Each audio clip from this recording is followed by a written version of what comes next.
বিশ্ব রাজনীতির কেন্দ্রবিন্দু এখন আবারও মধ্যপ্রাচ্য। হরমুজ প্রণালীতে উত্তেজনা চরমে।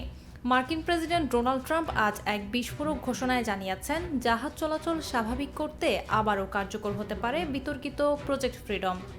তবে এবার শুধু পাহারা নয়, সরাসরি ইরানের বিরুদ্ধে অভিযানের ইঙ্গিত দিয়েছেন তিনি। মাত্র 2 সপ্তাহ আগেই আকস্মিকভাবে এই প্রজেক্ট চালুর ঘোষণা দিয়েছিলেন ট্রাম্প, কিন্তু সেই যাত্রায় বড় বাধার মুখে পড়তে হয় ওয়াশিংটনকে। উপসাগরীয় আরব মিত্রদের সঙ্গে আলোচনা না করেই সিদ্ধান্ত নেওয়ায় ক্ষুব্ধ হয় সৌদি আরব ও বাহরাইন। দেশ দুটি তাদের আকাশসীমা ও সামরিক ঘাঁটি ব্যবহারের নিষেধাজ্ঞা জারি করলে পিছু হটতে বাধ্য হয় ট্রাম্প প্রশাসন। যদিও তখন হোয়াইট হাউস দাবি করেছিল, ইরানের সাথে আলোচনার অগ্রগতির কারণেই অভিযান স্থগিত করা হয়েছে। পরিস্থিতি বদলে যায় গত রোববার।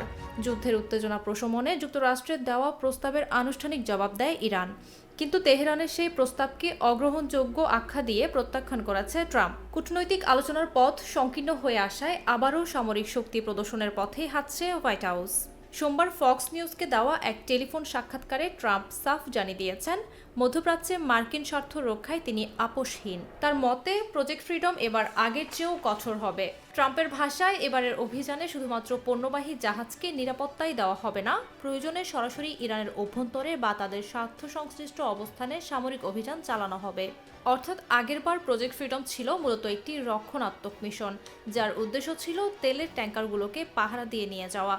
কিন্তু ট্রাম্পের নতুন ঘোষণা অনুযায়ী এবার এটি আক্রমণাত্মক রূপ নিতে পারে। ট্রাম্পের ইঙ্গিত অনুযায়ী যদি কোনো জাহাজ আক্রান্ত হয় বা ইরান কোনো উস্কানিমূলক পদক্ষেপ নেয়, তবে মার্কিন বাহিনী ইরানের মূল ভূখণ্ডে থাকা সামরিক স্থাপনা বা ড্রোন লঞ্চিং প্যাডগুলোতে সরাসরি হামলা চালাতে পারে। সামরিক অভিযানের পাশাপাশি ইরানের পরমাণু কেন্দ্র বা পাওয়ার গ্রিডে বড় ধরনের সাইবার হামলার সম্ভাবনাও এই প্রজেক্টের অংশ হতে পারে।